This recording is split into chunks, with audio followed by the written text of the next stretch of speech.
السلام علیکم۔ پہلے ہم نے حصہ الف پھر حصہ با پورا مکمل کر لیا، اب ہم حصہ جیم میں ہیں، جس میں ہم نے بیانیہ سوالات کے جواب کرنے، یعنی کہ ان کو لمبا لانگ کوشچن آنسر کرنے، ٹھیک ہے۔ اب سوال نمبر 7 ہے پہلا اس کا، جس میں ہمیں سیاق و سباق کے حوالے کے ساتھ مندرجہ ذیل عبارت کی تشریح سلیس اور با محاورہ زبان میں کرنی ہے، سلیس زبان میں کرنی ہے اور با محاورہ زبان میں کرنی ہے۔ تو جملہ نمبر 1 ہے جس کے سب سے زیادہ آنے کے چانسز ہے وہ ان میں موجود ہے، اگرچہ آپ یہ کر لیں گے تو آپ کا بآسانی یہ سوال بھی نکل جائے گا۔ تو سب سے پہلا ہے، دیکھ وہ بے گناہ قیدی اندھیرے کنویں میں 7 تہخانوں میں بند ہے، اس کا سورج کا سا چمکنے والا چہرہ زرد ہے، بے یارو یار ہے، غیر قوم غیر مذہب کے لوگوں کے ہاتھ میں قید ہے۔ تو یہ جو ہے یہ عبارت ہے جس کے بارے میں ہم نے تشریح کرنی ہے، لیکن تشریح کرنے سے پہلے ہم نے حوالے سبق بتانے، جس میں ہم سبق کا نام بتائیں گے کہ یہ جو عبارت ہے یہ کون سے سبق سے ماخوذ ہے۔ تو حوالے سبق ہے مندرجہ بالا عبارت سبق امید کی خوشی سے لیا گیا ہے، ٹھیک ہے۔ اس کے بعد ہے یہ عبارت کے بارے میں، یہ عبارت جس سبق سے لیا گیا ہے وہ امید کی خوشی ہے، تو امید کی خوشی سے ہمیں مصنف نے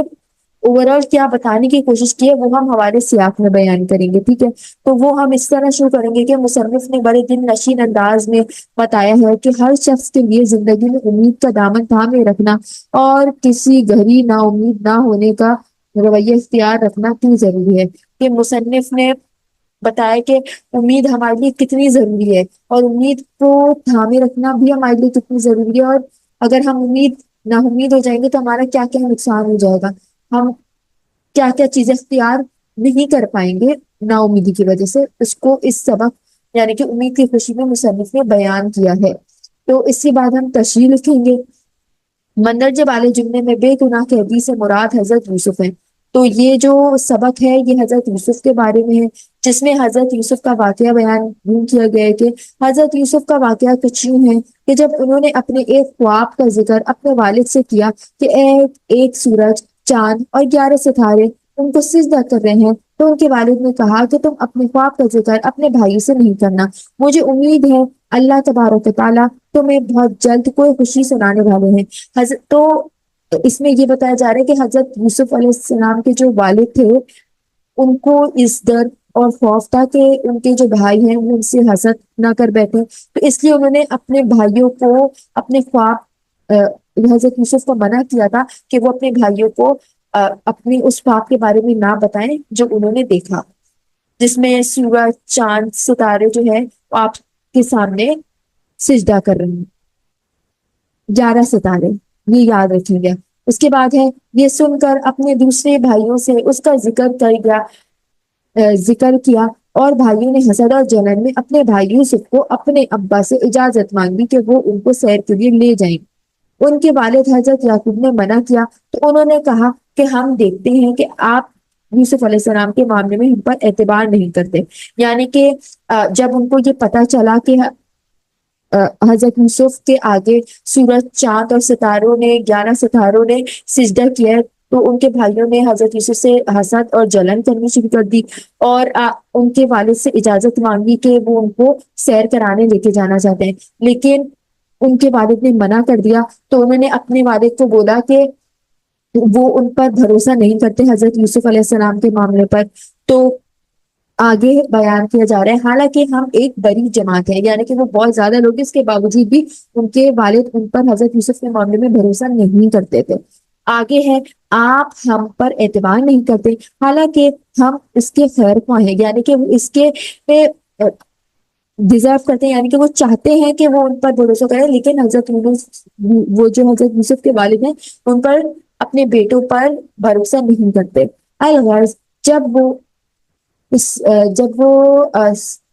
گئے اور اس بات پر اتفاق کر لیا کہ اس کو گہرے کنویں میں ڈال دیں گے اور وہ یوسف کو اندھیرے کنویں 7 تہخانوں میں ڈال کر ان کے بے یارو مددگار چھوڑ کر وہاں سے چلے گئے، تو ہم نے یوسف کی طرف بھی وہی بھیجی کہ ایک وقت ایسا آئے گا کہ تم ان کو ان کے سلوک سے آگاہ کرو گے اور ان کو کچھ خبر نہ ہوگی، یعنی کہ حضرت یوسف کو جب اندھیرے کنویں میں چھوڑ کے چلے گئے تھے، تو حضرت یوسف کو اللہ تعالیٰ نے یہ وحی پہنچائی کہ ایک وقت ایسا بھی آئے گا کہ تم ان کے سلوک سے آگاہ ہوگے اور ان کو کوئی خبر بھی نہیں ہوگی۔ یہ کہاں سے لی گئی ہے؟ قرآن سے، یوسف آیت نمبر 15 سے لی گئی ہے، ٹھیک ہے۔ یہ ہمیشہ زندہ رہنے والی امید ہی تھی جس نے یوسف علیہ السلام کو غمگین اور اداس ہونے سے بچائے رکھا، یعنی کہ نا امیدی سے بچائے کس نے رکھا؟ امید نے بچا کے رکھا تاکہ وہ زندہ رہیں،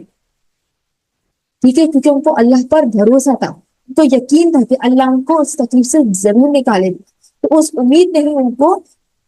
ہمت بخشی دی۔ تو حالانکہ ان کا چمکتا ہوا چہرہ خوف کے مارے زرد ہو رہا تھا، یعنی کہ بالکل لال ہو گیا تھا، جو کیونکہ حضرت یوسف علیہ السلام بہت خوبصورت ہے، پھر بے یارو دیوار یعنی وطن سے